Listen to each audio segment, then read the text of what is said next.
Conta. A avó, ela está ali com todo o amor do mundo para acolher aquela criança, porque é uma descendência de uma semente dela, que Deus colocou, né? Então, eu senti muito isso no início da vida, né, da Ana Liz, mas eu soube respeitar. Só que eu sofri. Sim. Eu sofri calada, porque... Quero saber mais disso. Fale-me mais sobre isso. Eu queria me aprofundar, eu queria estar perto. Mais presente, queria apoiá-la. Mais participante. E aí eu pensava, mas eu como sogra, e para vocês, sogras, respeitem as suas noras, porque você vai ganhar o coração delas. Uau. E aí eu esperei o meu tempo. Eu falei, ela tem a mãe e tá tudo bem. Eu vou ficar de lado, mas vou ficar aqui, aguardando. Ela sabe que pode contar comigo. Ela sabe que pode contar, mas talvez ela não soubesse, tá? A gente precisou, e voltando ao que você disse, nós precisamos conversar, nós duas. E alinhar. Quando nós alinhamos, aí eu sou rede de apoio para ela, eu posso desfrutar dessa descendência tão linda, tão preciosa, sem ultrapassar, porque ela sabe que pode dizer para mim com amor, com respeito aquilo, a forma que ela quer criar a Ana Liz. Isso é lindo demais. Não, a Elisa é uma sogra maravilhosa. E eu admiro muito. Tenho uma nora, e a Nora é maravilhosa também, né? Sem dúvida. Aqui, e assim, Elisa, aí eu também tive esse alinhamento com a minha mãe, tanto que, por exemplo, a história do chá. Aí eu falei assim, então tá, mãe, então vamos fazer o seguinte, vamos dar o chazinho? E realmente, gente, a hora que o menino tinha cólica, a gente dava um chazinho de hortelã, que era tiro e queda, o bichinho soltava os pulzinhos ali e sarava na hora. Falei, então ok, vamos dar o chá. Vamos tirar o açúcar? Aí ela, tá, tudo bem, vamos, não, açúcar realmente não faz bem. Então, ela abriu mão de um lado, eu abri mão de um outro, a gente conversou, a gente se alinhou, e hoje a nossa relação na minha maternidade é maravilhosa. Agora, pensa se eu não tivesse feito isso naquela época. Hoje poderia ser totalmente diferente, né? Então, mamãezinhas, tenham sabedoria de respeitar suas mamães. E mamães, vovós, respeitem a maternidade também das suas filhas e conversem. Tá bom? É o processo de cada um, né? Exatamente. Carol, eu vejo mães, na fase que eu estou, nas mentorias, que ainda não entenderam essa questão que eu falei no início, do valor da maternidade. Porque a mulher, ela quer ser bem-sucedida, ela quer ter sucesso. Até falei hoje na minha live, o que é sucesso para você? Sabe, a gente precisa discernir isso, porque a mulher, ela quer, sim, cumprir o propósito, mas qual é o maior propósito? Ela precisa, sim, cumprir a sua missão, mas qual é a principal missão?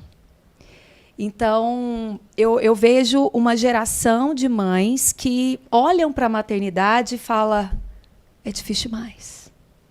Eu estou cansada demais. Esse menino não me obedece.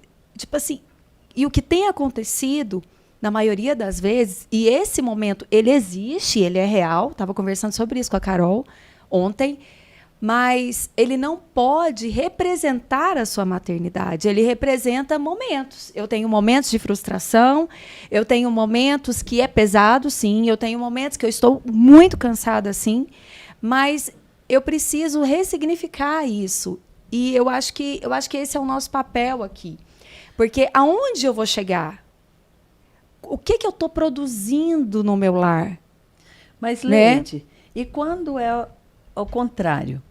É porque existem mães que elas encontram na maternidade, como eu encontrei, a única razão de viver. E ela coloca nos filhos e sobre os filhos o peso da felicidade dela. Porque a única parte de mim que eu não tinha, a questão da autoimagem em mim era um bloqueio, né? E eu tinha na maternidade a única alegria de viver.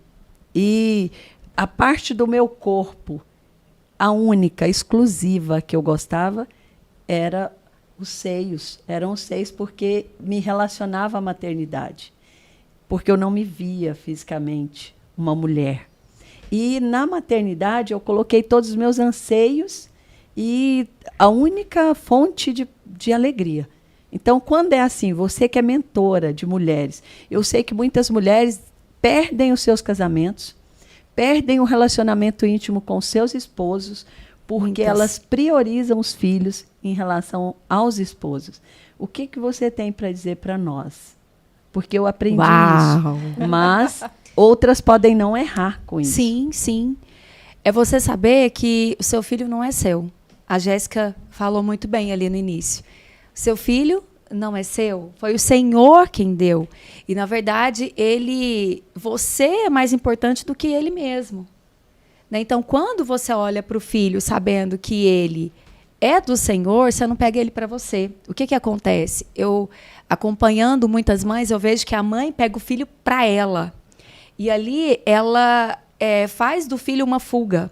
E, na maioria das vezes, esse filho ele vai ter muitos problemas emocionais que ele vai ter que vencer, muitos bloqueios, insegurança, porque aquela mãe, vou usar a mesma palavra que o pediatra falou para mim, galinha choca, né? Porque ali, como a fonte de felicidade dela é o filho, ela vai abafar aquele filho, né?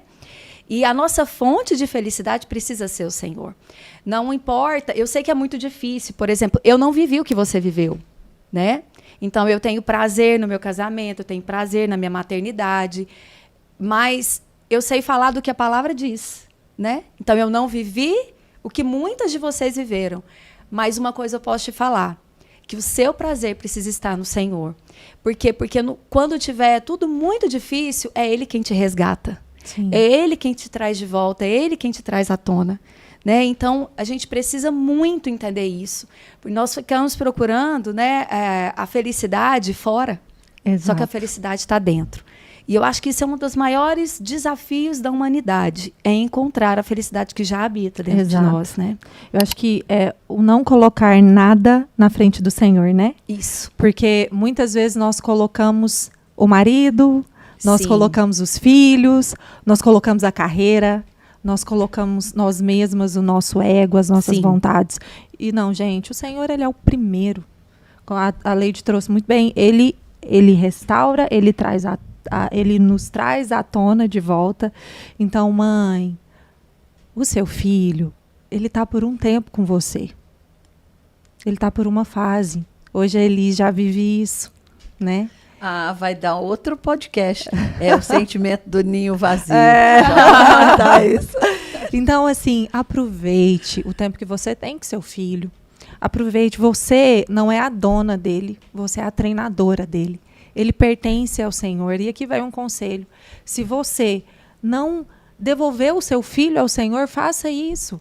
Consagre o seu filho ao Senhor, sabe? Coloque as mãos sobre a cabeça dele e fale, Senhor, eles pertencem a Ti. Amém. Que o Senhor guie os seus caminhos, que o Senhor os direcione, que o Senhor cumpra propósito na vida deles e que eu seja um instrumento na vida deles para isso, que o Senhor me dê sabedoria e discernimento para ser sensível naquilo que o Senhor quer usá-los.